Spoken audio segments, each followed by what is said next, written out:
Pero las articulaciones desde el punto de vista de la estructura, o sea, desde el punto de vista estructural, las íbamos a dividir en tres aspectos, ¿cierto? Estos tres aspectos son las articulaciones donde entre los huesos, o en este caso también huesos y dientes, que lo incluíamos como articulaciones, íbamos a encontrar articulaciones llamadas fibrosas.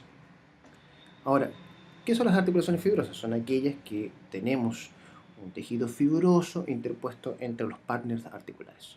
Luego dijimos que íbamos a tener las articulaciones cartilaginosas. Cartilaginosas en el sentido de que va a haber un tejido interpuesto, que puede ser un cartílago de tipo hialino, o un fibrocartílago. Y finalmente teníamos las articulaciones sinoviales. Estas articulaciones sinoviales, si ustedes bien lo recuerdan, vamos a tener algunos detalles, ¿cierto?, en estas articulaciones sinoviales, algunas estructuras básicas, y que las íbamos a ir describiendo de acuerdo a cómo iban saliendo o iban siendo descritas estas partes. Desde el punto de vista de la función o del punto de vista funcional, las articulaciones se dividían, si ustedes lo recuerdan, en las articulaciones sinartrósicas, en las articulaciones llamadas anfiartrósicas y las articulaciones diartrósicas. Ahora, también hay otro tipo de analogía a los términos. Las sinartrosis las podemos llamar articulaciones inmóviles, semimóviles, las anfiartrosis, y las diartrosis, ¿cierto? Y van a ser ecualizadas con las sinoviales, ya que eran prácticamente las mismas.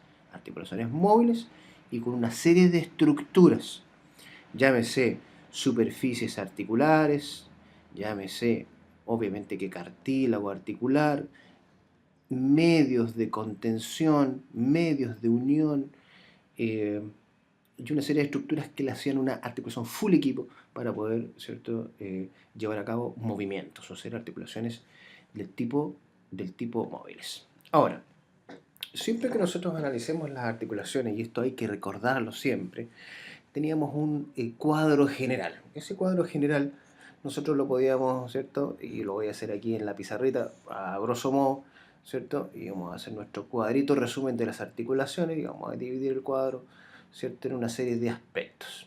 ¿Qué aspectos? Primero, siempre al analizar una articulación de tipo, la mayoría de las veces sinovial, íbamos a tener que analizar su nombre, ¿cierto? El nombre habitualmente está muy relacionado con los huesos que unen. Por lo tanto, vamos a tener, no es el caso, pero si nosotros unimos el calcáneo con el occipital, vamos a tener una articulación occipito-calcánea.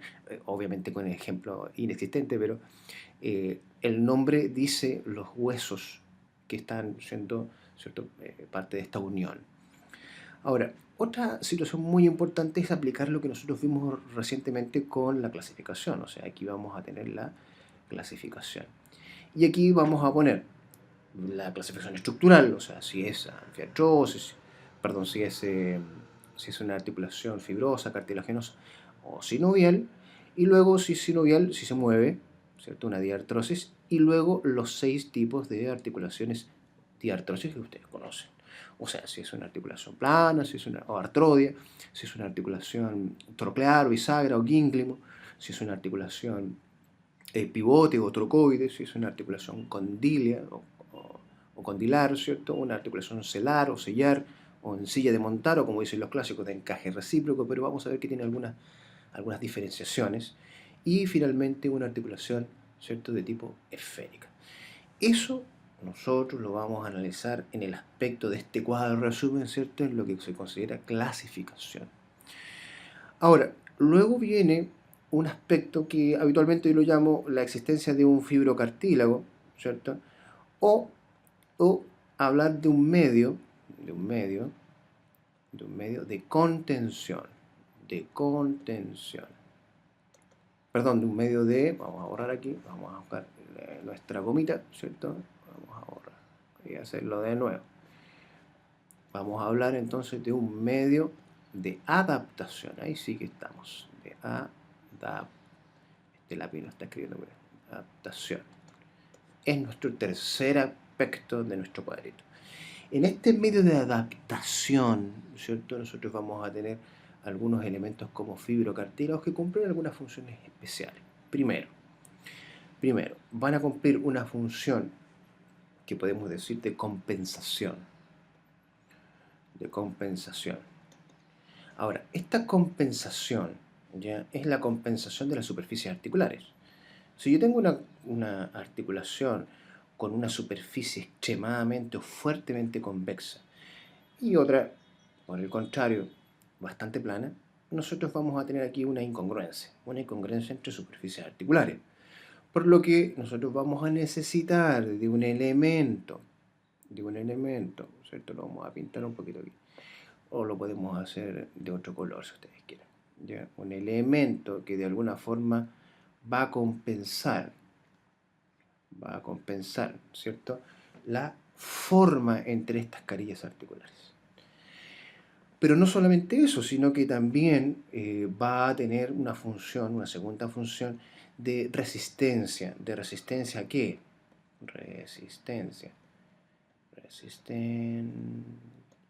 Resistencia a fuerzas que pueden ser fuerzas de compresión, ¿ya? O fuerzas que también pueden ser de distensión o de tensión que se ejerce sobre estas estructuras, ¿ya? Otro aspecto importante dentro de la función es una función que puede tener biomecánica. Cuando hablo de una función biomecánica me refiero a que estos medios de adaptación pueden, o es su deber, ¿cierto?, generar un movimiento sano, un movimiento fluido, un movimiento eficaz, un movimiento eficiente, ¿ya? Por lo tanto, vamos a tener algunas funciones que cumplen estos fibrocartílagos o estos medios de adaptación. Posteriormente vamos a tener como otro aspecto los medios de contención. Nos vamos a cambiar un poquito de presentación para hacer esto un poco más ordenado y vamos a borrar todo y acá tenemos nuestro cuadro ya hecho, ¿cierto? Donde después de los medios de adaptación tenemos los medios de contención. Ahora, ¿qué son los medios de contención? Los medios de contención nosotros vamos a clasificarlo primero en todo lo que son los medios de contención capsulares, o sea, vamos a hablar de cápsula articular. Ahora, estas cápsulas, ¿cierto?, son una empaquetadura prácticamente, es un medio donde se contiene, ¿cierto?, un elemento muy importante en las articulaciones sinoviales, que es el líquido sinovial. Recuerden que el líquido sinovial, por sus propiedades viscoelásticas, posee esta disminución, ¿cierto?, del roce o del rozamiento entre las superficies articulares y también tiene funciones de tipo nutritiva. Ahora, recuerden que ese líquido, ¿cierto?, es generado ya por una sinovial, o sea, va a tener una membrana. Esta membrana sinovial que va a estar produciendo el líquido también puede tener alguna característica especial en algunas de nuestras articulaciones que nosotros analicemos independientemente. ¿Qué significa eso? Esta sinovial puede estar hecha en compartimentos, compartimentalizada, ¿cierto?, dentro de la articulación, o puede ser una sinovial única, ¿ya?, o compartida, como es el caso de las sinoviales que están compartiéndose en las articulaciones de la mano, como entre las articulaciones mediocarpianas y las intercarpianas. Ahora, aparte de esos medios de contención capsulares, ¿cierto?, sinoviales, vamos a tener los ligamentos. Ahora, estos ligamentos sabemos que pueden ser de varios tipos, ¿ya? Algunos ligamentos que pueden ser en los libros clásicos, ¿cierto?, llamados interóseos, ligamentos interóseos o intracapsulares. Estos están dentro de la articulación, dentro de estos medios de contención. Luego vamos a tener los ligamentos periféricos. Y finalmente vamos a tener los ligamentos que son a distancia, ¿ya?, que no forman o no están relacionados con la articulación propiamente tal o en contacto, están ligeramente distanciados, como dice su nombre, sin embargo cumple una función de estabilización de la articulación, ¿ya? Ahora, cada vez que nosotros hablemos de medios de contención, entonces, o también medios de unión, como se les conoce, vamos a hablar de cápsula, de su membrana sinovial, de los ligamentos y obviamente de los ligamentos clasificándolos entre estos tipos. Ahora, la mayoría de los ligamentos que vamos a ver en anatomía van a tener los nombres de los huesos que unen, así que algunos son bastante lógicos. Finalmente, en nuestro cuadro resumen, nosotros tenemos que establecer cuáles son los movimientos de cada una de estas articulaciones. Ahora, siempre al analizar la clasificación de la articulación, si nosotros decimos que es por ejemplo, una articulación en artrosis, o una articulación llamada también esférica, nosotros en las generalidades dijimos que estas eran multiaxiales, que tenían varios ejes, donde se producían los movimientos. Por lo tanto, vamos a tener de que este tipo de articulaciones van a tener los movimientos que ustedes conocen como flexión y extensión, los movimientos de abducción y aducción, los movimientos de rotaciones, tanto derecha-izquierda o interna-externa o lateral-medial, ¿cierto? Y también la combinación de estos movimientos que son las circunducciones. Siempre, chicos, fíjense en la clasificación de la articulación, que eso les puede estar dando siempre más o menos, ¿cierto?, una aproximación de cómo son o cómo van a ser los movimientos en un plano, en dos planos o en los tres planos, en un eje, en dos ejes o multiaxiales, ¿ya? Estos movimientos en anatomía nosotros los vamos a analizar en forma más simple, ¿ya? Porque recuerden que ustedes luego van a tener ramos de biomecánica, ¿ya? En biomecánica nosotros vamos a tener, ¿cierto?, que ahondar mucho más en los movimientos y hacer análisis de movimientos más finos, ¿ya?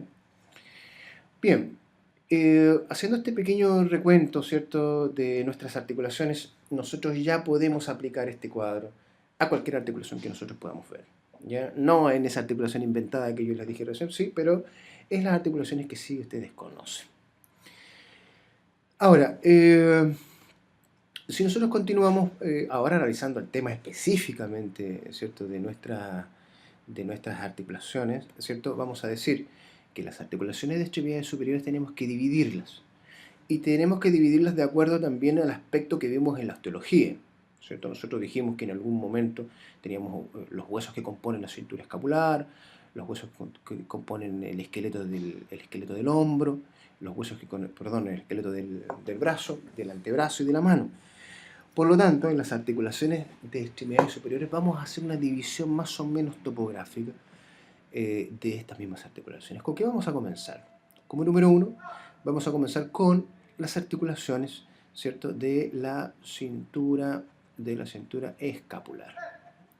Ahora, hablamos de cintura escapular, también algunos le llaman el cíngulo, que significa lo mismo del hombro. Ahora, recuerden chicos, que esto tiene, ¿cierto?, una composición en la osteología. Siempre tienen que hacer este recuerdo, el volver atrás. Siempre nosotros estamos volviendo atrás para poder recordar, ya que vamos a avanzar después a temas muy complejos, pero siempre tenemos que tener, ¿cierto?, en claro la base. Ahora, dentro de esta cintura escapular o cíngulo del hombro, nosotros vamos a tener algunas articulaciones bien verdaderas, como se le llama en los libros clásicos, ¿cierto?, compuestas por la unión del hueso, vamos a cambiar de lápiz, del hueso esternón,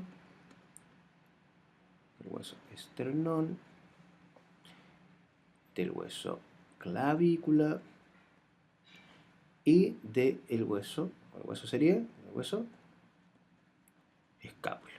Esos eran los huesos que nosotros teníamos dentro de lo que es la cintura escapular. La cintura escapular, nosotros hablamos de estos dos huesos, ¿ya? Pero ahora le agregamos el esternón y obviamente que le agregamos el húmero, ¿ya? El húmero. Teniendo en consideración que no completamente el esternón, solamente el manubrio esternal, y no completamente, ¿cierto?, el húmero. Vamos a hablar de nuestra epífisis proximal, ¿ya? Ahora, este conjunto de huesos, entonces, todo este conjunto de huesos nos va a generar algunas articulaciones. ¿Cuáles articulaciones? ¿Cuáles articulaciones? Primero, tres tipos de articulaciones que van a ser tres articulaciones sinoviales. ¿Ya? ¿Cuáles articulaciones sinoviales? Vamos a tener la que se da entre el manubrio esternal y la clavícula, y como las articulaciones se nombran con los huesos que se unen, vamos a hablar de articulación externo, vamos a hacer un guión, externo-clavicular. Articulación externo-clavicular. En el caso de una segunda articulación que se da entre la clavícula, ¿cierto?, y el acromion de la escápula, vamos a hablar de la articulación acromio-clavicular. Articulación acromio-clavicular. Y en tercer lugar, nosotros vamos a tratar, ¿cierto?, una articulación que se da entre la cavidad glenoidea de la escápula y también la cabeza, ¿cierto?, del húmero. La vamos a llamar articulación gleno-humeral. Entonces tenemos articulación externo-clavicular, articulación acromio-clavicular y articulación glenohumeral. Ahora, de estas tres articulaciones, o a estas tres articulaciones se les suman una articulación que en algunos casos se le puede conocer como fisiológicas, ¿ya? Es un término que, bueno, discutible, ¿ya?, que son uniones de partes blandas. Ahora, a estas articulaciones o uniones, simples uniones, que se dan, por ejemplo, entre la escápula y el tórax, la vamos a llamar articulación escápulo-torácica. Y una segunda articulación, nosotros la vamos a hablar, o la vamos a... no en todos los libros sale, ¿sí?, pero es una unión entre una cara, que es la cara interna, ¿cierto?, del músculo deltoides, y también el hueso húmero. Allí se da una pequeña unión, ¿cierto?, llamada subdeltoidea. Los libros más nuevos, ¿cierto?, la consideran como simplemente una bursa asociada.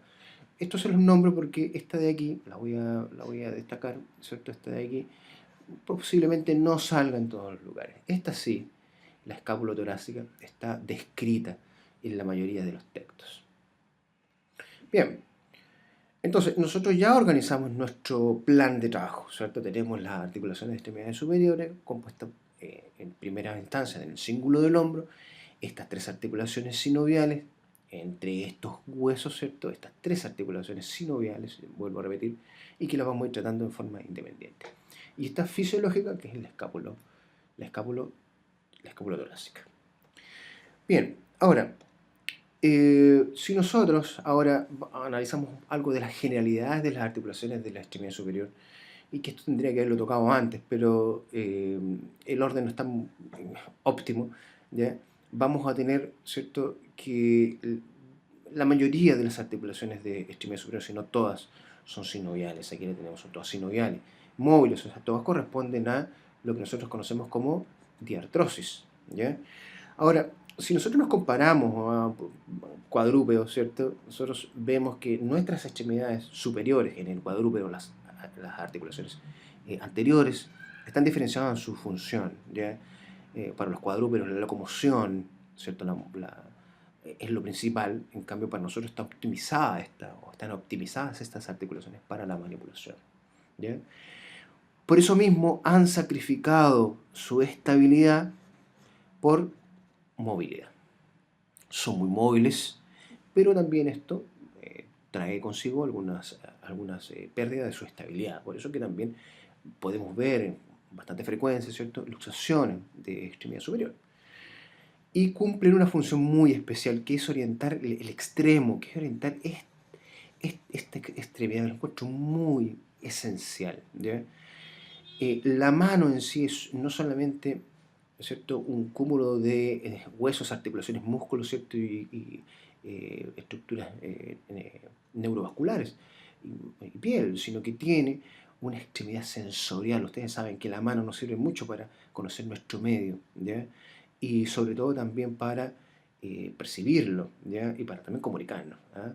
Es una parte de nuestro cuerpo muy importante que representa, ¿es cierto?, o nos representa a nosotros.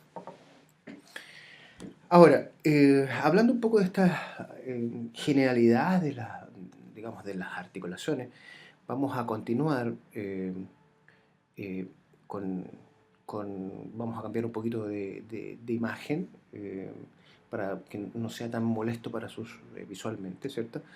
Para cambiarnos a una vista de color, vamos a cambiar el color del lápiz para ya tratar en el negro. Bien, ahora, cuando nosotros hablamos entonces de las articulaciones de la cintura escapular, hablamos entonces de una articulación que se encontraba aquí, que era la articulación que nosotros íbamos a llamar, ¿cómo era? Articulación esternoclavicular. O algunos también la llaman esternocostoclavicular. Vamos a ver por qué. Luego vamos a ver otra articulación que está aquí, en este sector, ¿ya? Y que lo vamos a llamar, ¿cierto? Que es nuestra segunda articulación, está en la primera, el cíngulo del hombro, que se llama articulación acromioclavicular, dada por la extremidad, ¿cierto? Acromial de la clavícula y también por el borde interno del acromion de la escápula. Y finalmente, una articulación entre la cavidad glenoidea, ¿cierto? De la escápula y la cabeza del, del húmero. Por lo tanto, articulación glenohumeral.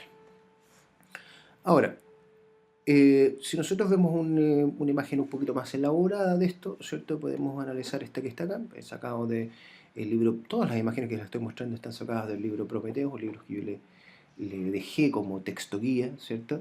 Y que tienen, se destacan por tener muy buenas imágenes.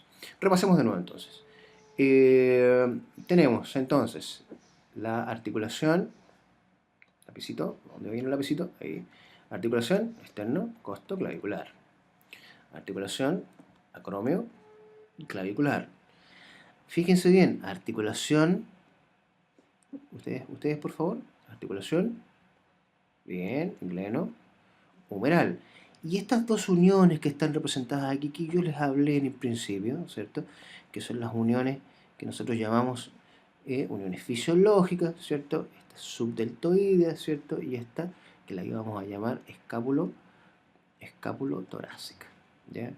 Ahora, muy importante. Esto como nuestras generalidades.